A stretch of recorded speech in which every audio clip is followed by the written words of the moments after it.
IELTS Listening, version 54299. You will hear a number of different recordings, and you will have to answer questions on what you hear. There will be time for you to read the instructions and questions, and you will have a chance to check your work. All the recordings will be played once only.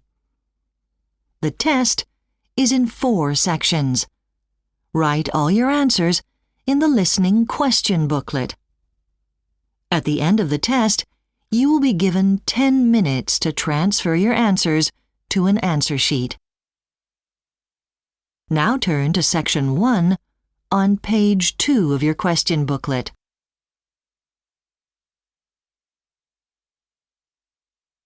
Section 1. You will hear a telephone conversation between a man who is looking for a summer job as a fruit picker and a woman who owns a farm. First, you have some time to look at questions 1 to 3 on page 2.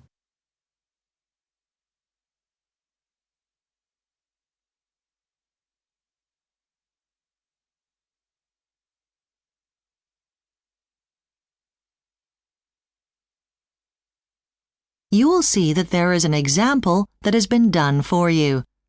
On this occasion only, the conversation relating to this will be played first. Manor Farm, hello. Hi there. I'd like to apply to do fruit picking this summer. Oh, hello. I'm Mrs. Chandler. My husband and I own Manor Farm. Let me take some details. I'll just get a form to fill in. Hold on. Sure. Sorry. Right. Your name is... It's Ben Miller. The man's name is Ben Miller, so Ben Miller has been written in the space. Now we shall begin. You should answer the questions as you listen because you will not hear the recording a second time. Listen carefully and answer questions 1 to 3. Manor Farm, hello. Hi there. I'd like to apply to do fruit picking this summer. Oh, hello. I'm Mrs. Chandler. My husband and I own Manor Farm. Let me take some details. I'll just get a form to fill in. Hold on. Sure. Sorry. Right. Your name is... It's Ben Miller. And where are you from? I'm from the USA. Fine. Can I ask your age? I'm 20. You only take people over the age of 16, don't you? Yes, that's right. Are you able to work in the UK? Sorry? I mean, do you have a visa? Oh, yeah. I have a thing called a blue card. It's valid until November. That's fine then. We'll need fruit pickers from the middle of June until the end of September. What's your availability? When can I work? I'd like to do July, August, and September, and could do October if there's any work then. Okay. Did you find out about us through our website? That's right. It's much easier than going through an agency. Before you hear the rest of the conversation, you have some time to look at questions 4 to 10 on page 3.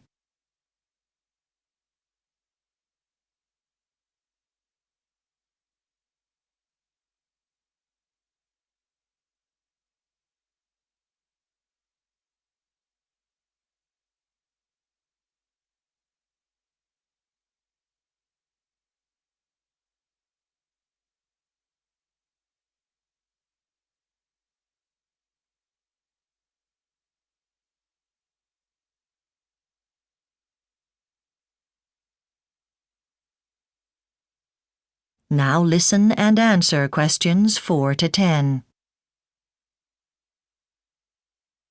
I see you need most pickers in September for apples and pears, but the whole picking season can last about 16 weeks. Well, yes, but it's a question of the weather. That determines how much fruit we grow, of course. That's why I can't give you exact picking dates now. I see. Oh, well, no problem. Can you tell me what pickers earn? Well, that depends on age. The rate is £4.50 an hour for the under 18s, but as you're over 18, it would rise to £5.60 an hour. Uh-huh. Your website says that you don't provide accommodation for pickers, so I guess I should arrange that in advance.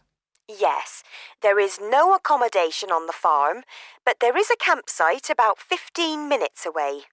Is that walking distance? What do you think? No, maybe I should bring my bike to get around. Yes, we always recommend that. Some pickers bring a car but then find the roads rather narrow, and the bus is very infrequent. Do you have any questions? I know that fruit picking is hard work, but is there anything special I need to bring with me? Well, firstly, documentation is extremely important. We will need proof of age, so we'll expect to see your passport. Pickers without one won't be allowed to work. Oh, even if their age is written on their driving license? Sorry, a driving license isn't suitable. Fair enough. I guess some lunch is provided for all the hungry fruit pickers. I'm afraid not.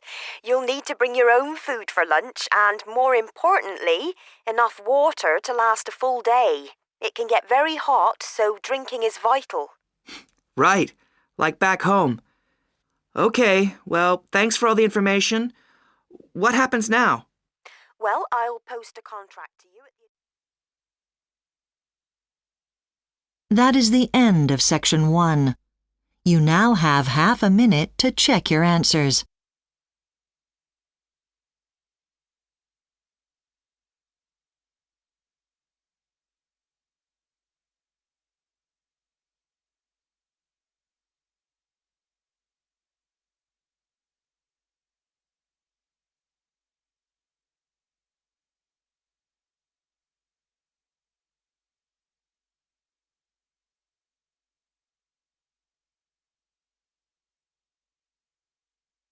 Now turn to Section 2 on page 4.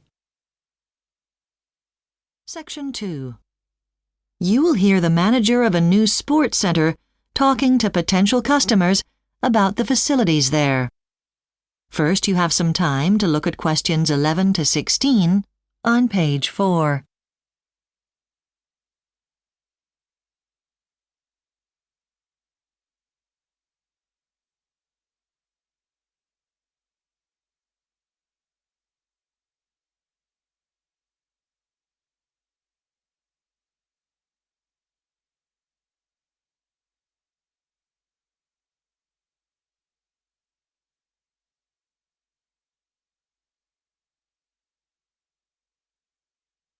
Now listen carefully and answer questions 11 to 16.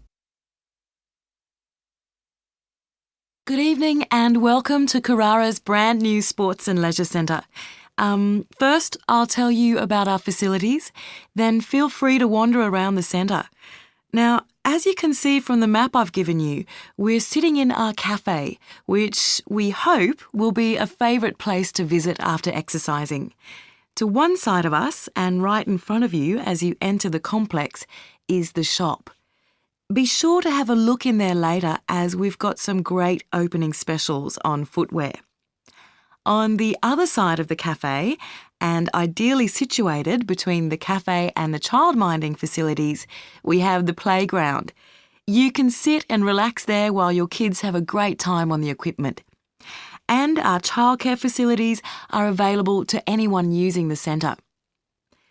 Let's talk a little bit about our heated swimming pool, which is also near the entrance, on the other side from the cafe. It has a 5-metre water slide, which will be very popular with kids of all ages, and in the corner, nearest the changing rooms, we have a high-tech hot spa. The water is heated to 38 degrees centigrade, which is the ideal temperature to relax tired muscles after a workout. So, where can you do these workouts? Well, we have a large weights room located at the cafe end of the administration block. In the weights room, you'll find all the latest equipment. We also have trainers there who can put a program together for you. Another place to get a good workout is in the gym, which is shown on the map to the right of the changing rooms. There will be all sorts of classes offered there. Our aim is to provide all your exercise and recovery needs. So, as well as the spa to help aching bodies, we also have a special area for massage. It's in the funny-shaped room close to the administration area. Its distinctive shape has already led to the nickname of the Bullet Room. We'll be offering Swedish and Chinese massage there, and we'll offer physiotherapy in the future. Before you hear the rest of the talk, you have some time to look at questions 17 to 20 on page 5.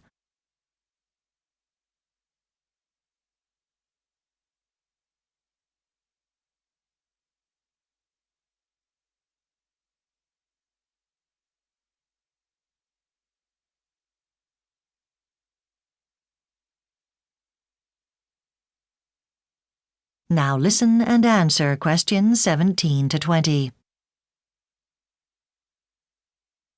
Now, let me tell you something about our different memberships. Firstly, we offer different types of membership to cater for different needs. If you are a fitness freak, then choose our all-in membership. This gives you access to everything in the centre, all the classes and sports. It's usually our most expensive option. But for a short time, we're offering 12 months for the price of 9, which is a huge saving. If you prefer just the gym classes, you may want to consider the gym and weights package. It works out at $10 a week, which is good value. If you just want to swim, then we recommend getting a Swim Plus membership. With this, you have unlimited use of the pool and spa. The other package we've reduced for this month only is the Off-Peak. This is aimed at people who are happy to come at less busy times. And finally, we have the Family Pack. We believe in keeping the whole family fit and healthy, so this package works out cheaper than buying it separately. Your flyer has details of all the prices. So, anyone who signs up for a new membership tonight will receive 2 fantastic presents from us. We wanted to make these rewards something different from the norm. We could have just chosen a towel for you to use in the gym or some clothing from the shop, but we wanted to show our appreciation by giving you something special. So not only are we going to give you a voucher for a session in our massage centre, a great way to unwind after your workout, but you'll also get this great device that measures your heart rate. And finally, just for turning up tonight, we'd like to give everyone here a drink bottle to take away with them. That's all I wanted to say. That is the end of section 2. You now have half a minute to check your answers.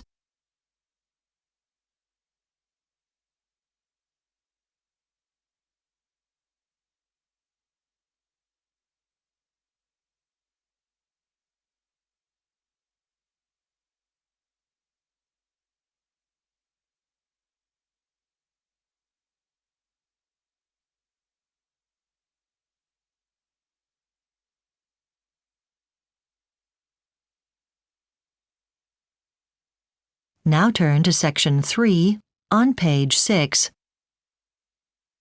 Section 3. Following instructions from their tutor, you will hear 2 economics students called James and Anna discussing a recent survey about the cost of buying a house in New Zealand. First, you have some time to look at questions 21 to 25 on page 6.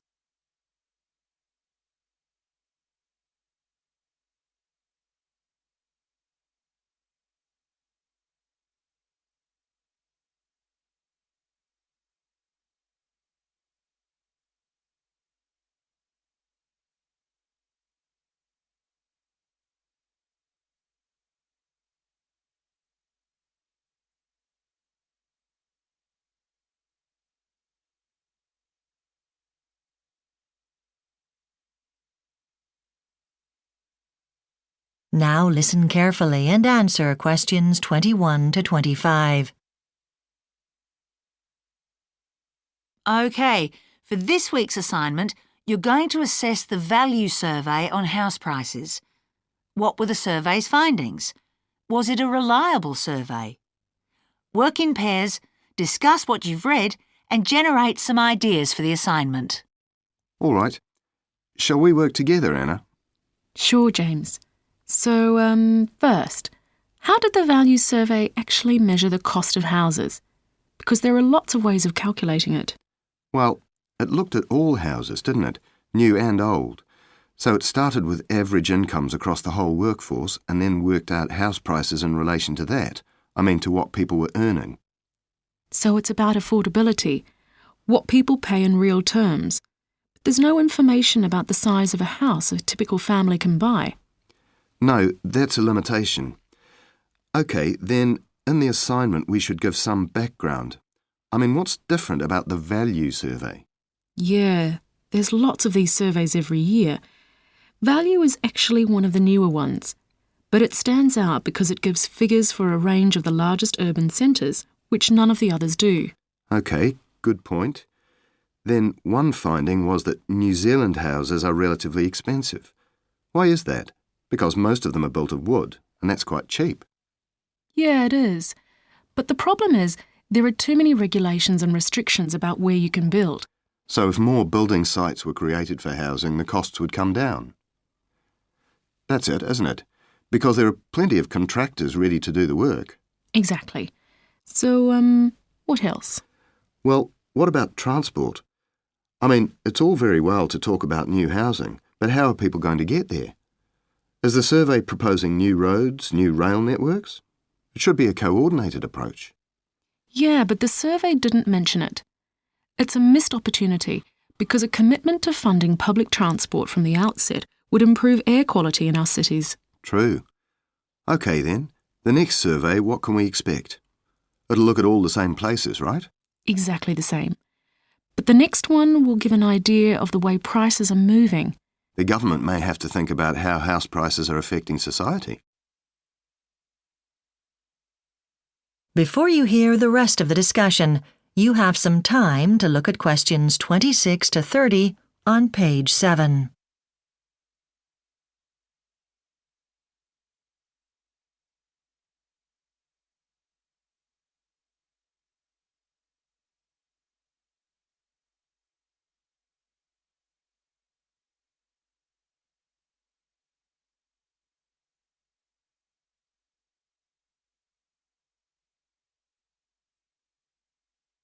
Now listen and answer questions 26 to 30. Then in the assignment, we need to evaluate how reliable the survey was. So we should look at some of the criticism made by commentators. OK, so there's the economist Andrew Coleman. He actually questioned whether the survey was money well spent, because it only looked at a single year in isolation. A year when it was difficult to borrow money to buy a house, pushing up costs. So he thought the survey should consider a longer time frame. Did you get that article by Professor Massey? Because he's the leading authority on this topic. Yeah, interesting. He realised the method used to calculate how much money people had didn't take savings into account. So actually, people looking for a house were richer than the survey shows, making houses cheaper in real terms. All right. Then Richard Bernard, his criticism was original. He found out they were using quite outdated software to process all the information they gathered, which was crazy because they actually had the money available for an upgrade. So even though it was a highly regarded team of people, the way the statistics were interpreted was open to question. OK, then Professor Lowndes. He thought the report was just badly written. That's right. After all the work that went into gathering valid information, the finished report was just too long and weakly structured, and there was too much unnecessary detail. And the last one, Maria Darling. She made a point about the properties that were evaluated. There weren't enough of them, you mean? No, it wasn't that. But they were never identified for privacy reasons. But she thought the actual properties used should have been revealed, you know. The process should have been transparent if the people are going to have full confidence in the survey. Right. So a lot of criticism. Yeah, But this sort of research is often controversial. That is the end of Section 3. You now have half a minute to check your answers.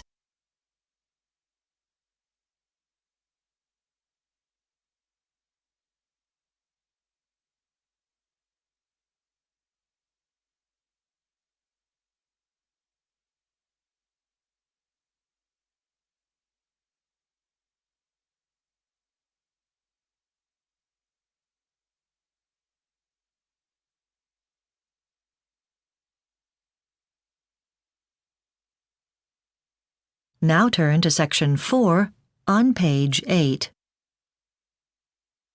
Section 4. You will hear part of a lecture for teacher trainees on using drama activities in the classroom. First, you have some time to look at questions 31 to 40 on page 8.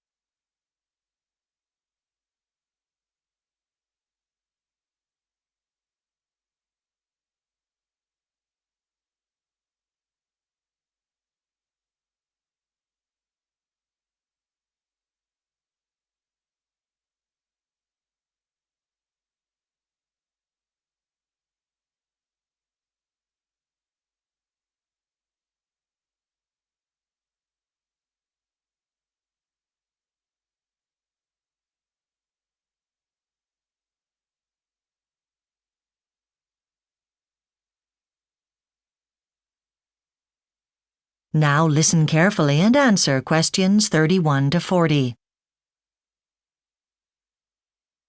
So now we're going to look at some of the reasons why it's beneficial to include drama activities, such as role play, in your teaching practice in a range of subject areas.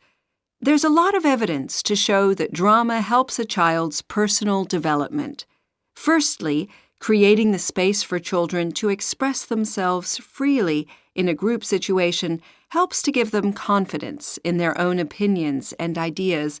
And, of course, drama activities can work especially well for shy or introverted children who usually don't participate in other types of classroom situations. Secondly, unscripted improvisation activities where children work from their imagination, if done in a supportive way, give children the opportunity to gain experience in taking risks and encourage them to say things that they might normally be afraid to say. Drama can also support the child's educational development. For example, the emphasis placed on cooperative activities in drama means that group members must learn the value of listening to one another. Being involved in any sort of performance which relies on everyone working together and playing their part also helps children to be responsible, not only for their learning, but for their general behavior. These are just a couple of ways in which drama can benefit a child's learning.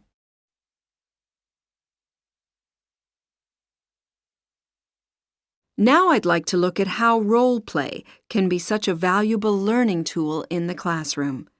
The value of role play for children who are having difficulties as a means of therapy is now widely accepted. The experience of doing a role play where children act out aspects of their own life without explicitly stating that it is a direct representation of their own experiences can help children to judge their own behavior in an objective way.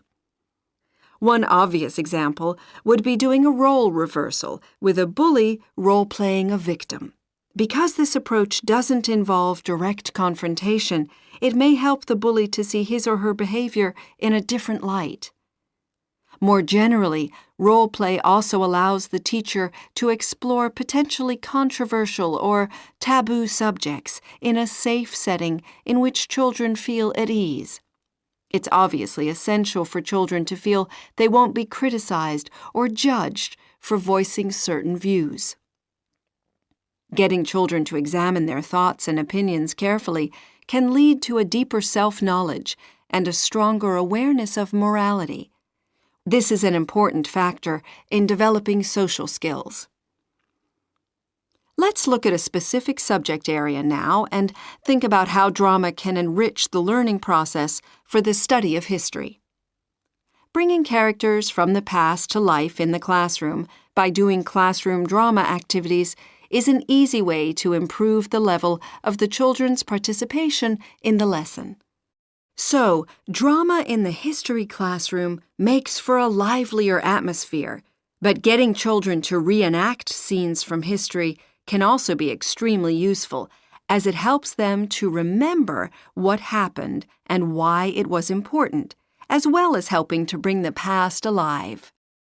Another way of doing this is to ask children to find solutions to historical problems using role play.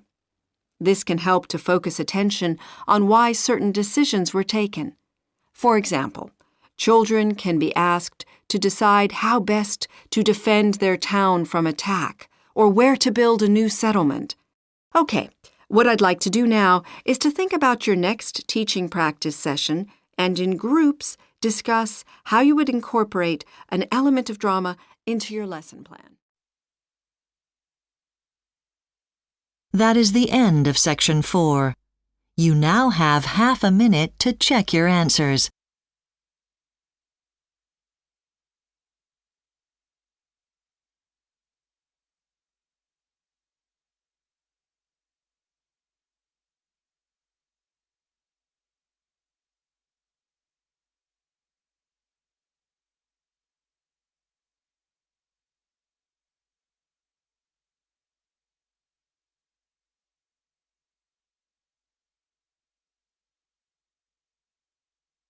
That is the end of the listening test.